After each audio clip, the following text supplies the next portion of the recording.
केंद्र सरकार ने अपनी इच्छा जाहिर कर दी है या कल अपना फैसला सुना दिया है। विपक्षी पार्टियां हैं, चाहे कांग्रेस हो या राजद हो या अन्य कोई दल हो, ये जो जबरदस्ती श्रेय लेने का पाखंड कर रही है। और जब आप पूरे घटनाक्रम पर गौर करिएगा तब आपको सारी स्थिति स्पष्ट हो जाएगी कि इसमें इनकी क्या भूमिका रही। किसी चीज को समर्थन देना और किसी चीज की शुरुआत करना या नेतृत्व करना, इसमें बहुत आसमान जमीन का फर्क होता है। ये भी जानना चाहिए सब लोगों को कि संविधान की 9वीं सूची में अधिनियमों को डाला जाता है, कानूनों को डाला जाता है। आज की तिथि में जब हमारा कानून ही अस्तित्व में नहीं है, कानून ही न्यायालय ने रद्द कर दिया है, तो आज किसको 9वीं अनुसूची में डालेगा। लेकिन सारा पहल, सारा नेतृत्व तो नीतीश कुमार और हम लोगों का था कि ये कांग्रेस वाले लोग जो कहते हैं, और मुख्यमंत्री जी ने प्रस्ताव दिया था कि पूरे देश में अगली जनगणना जाति आधारित हो, इसको इंडिया ब्लॉक पहला मुद्दा बनावे।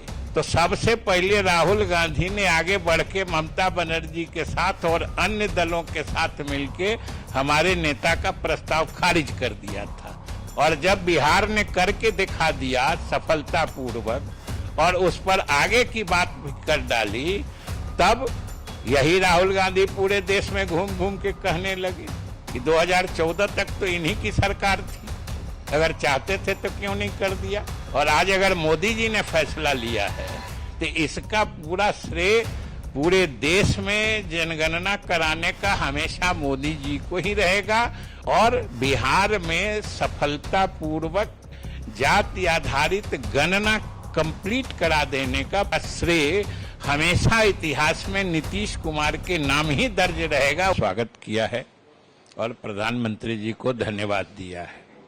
आज हम मुख्य रूप से बात करेंगे कि जब केंद्र सरकार ने अपनी इच्छा जाहिर कर दी है या कल अपना फैसला सुना दिया है कि अगली जनगणना जाति आधारित होगी, तब जो विपक्षी पार्टियां हैं, चाहे कांग्रेस हो या राजद हो या अन्य कोई दल हो, ये जो जबरदस्ती श्रेय लेने का पाखंड कर रही हैं, हम उसके बारे में आपसे बात करना चाहते हैं। और जब आप पूरे घटनाक्रम पर गौर करिएगा तब आपको सारी स्थिति स्पष्ट हो जाएगी कि इसमें इनकी क्या भूमिका रही है। इनकी भूमिका इतने तक सीमित रही है कि जब मुख्यमंत्री नीतीश कुमार जी ने इस दिशा में पहल की तो वो भी साथ में लग गए थे। हम ऐसा भी नहीं कहते हैं कि कोई वो विरोध कर रहे थे, लेकिन किसी चीज को समर्थन देना और किसी चीज की शुरुआत करना या नेतृत्व करना, इसमें बहुत आसमान जमीन का फर्क होता है। और ये पूरे घटनाक्रम पर आप देखिए कि बिहार में जो 2021 में ही जनगणना होने वाली थी, जो अभी तक संयोग से दुर्योग से नहीं हो पाई है, बीच में कोरोना का प्रकोप हुआ, उसके कारण अभी तक वो विलंबित चल रहा है।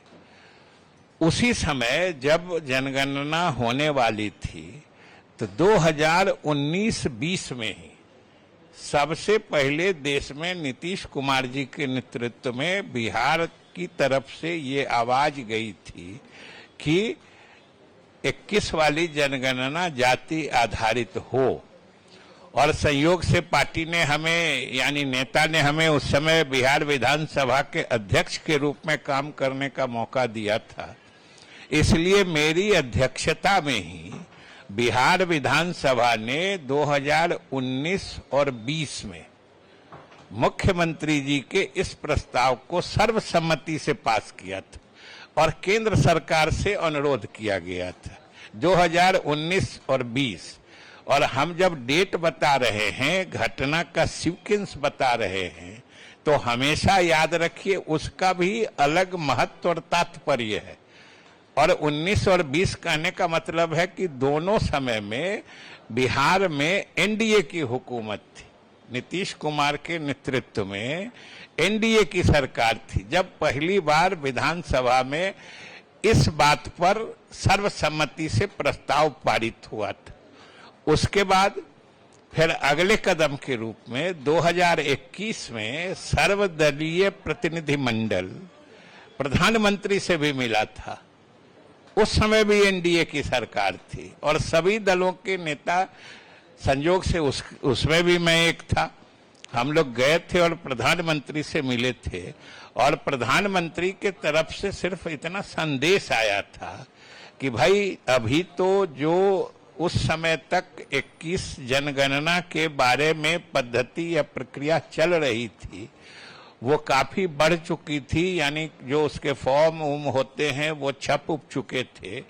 इसलिए उन्होंने कहा कि खबर दिया था, संदेश मुलाकात के बाद हम लोग की जो मुलाकात हुई थी, जो उसमें बात आगे बढ़ गई है। हम इसमें देखते हैं कि अब इस स्तर पर क्या किया जा सकता है और राज्य सरकार चाहे तो अपने स्तर से कर सकती है।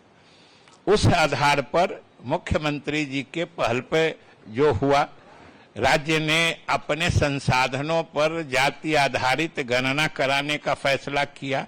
साथ ही उसमें हर परिवार, हर व्यक्ति के आर्थिक स्थिति का भी अध्ययन का समावेशन किया और उन सब पर ये भी डेट याद रखिए कि जून 2022 में पहली दफा मंत्री परिषद की बैठक में निर्णय हुआ कि बिहार में जाति आधारित गणना कराई जाएगी।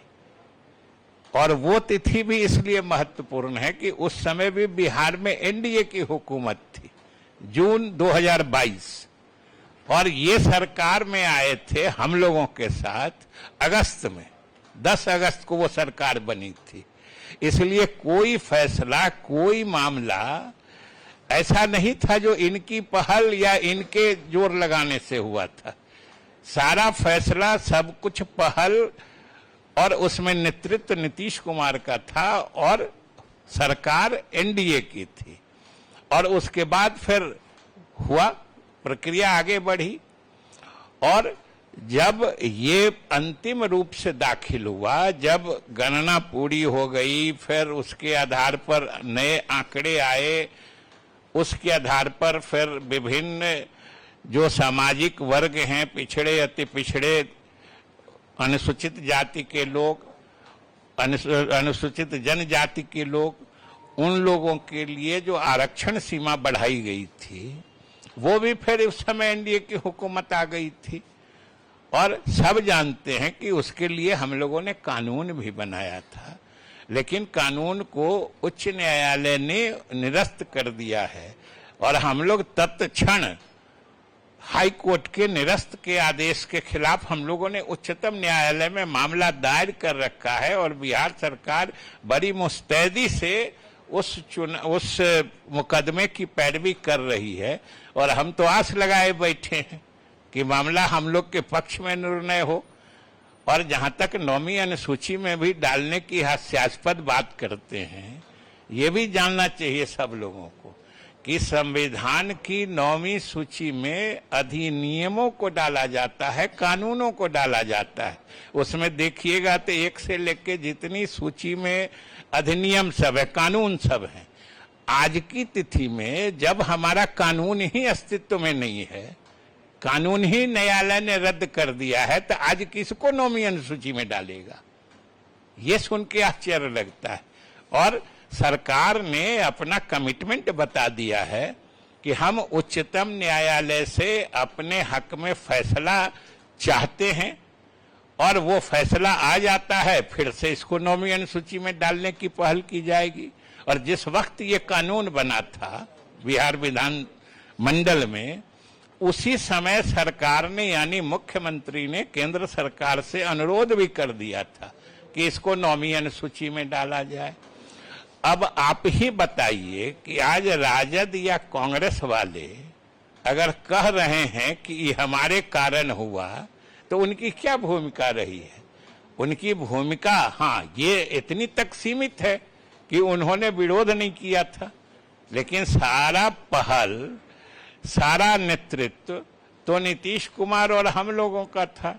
और उस समय जो केंद्र सरकार ने हम लोगों को ऑल पार्टी डेलीगेशन को सूचित किया था कि प्रक्रिया आगे बढ़ गई है, इसलिए दिक्कत महसूस हो रही है, तो आज प्रधानमंत्री ने इस बात का फैसला ले लिया है कि सारी बाधाओं के बावजूद वो जाति आधारित जनगणना अगली बार कराएंगे। तो यह तो स्वागत की बात है, स्वागत योग्य बात है।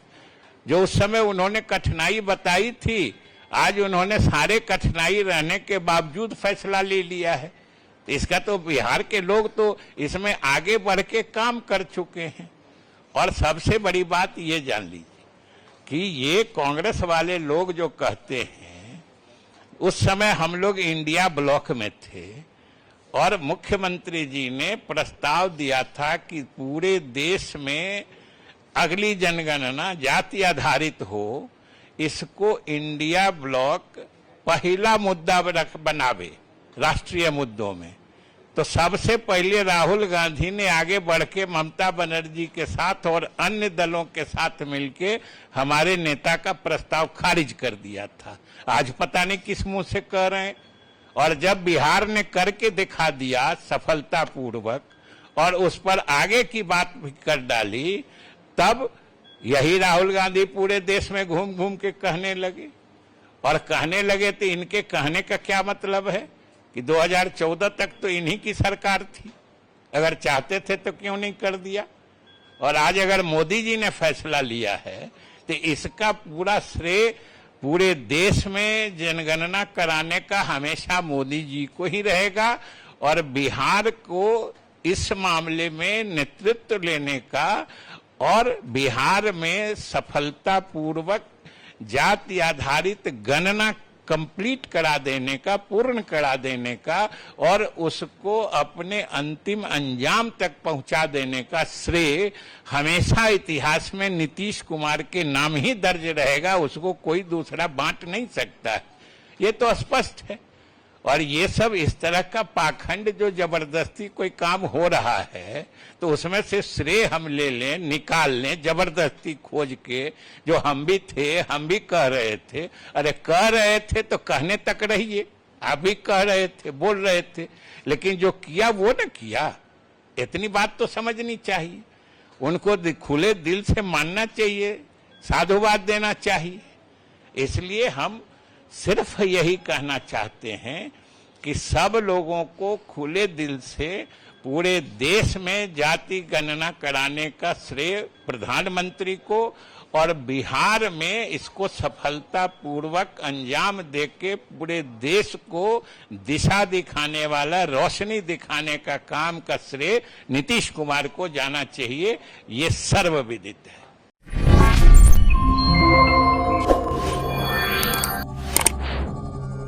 Yeah.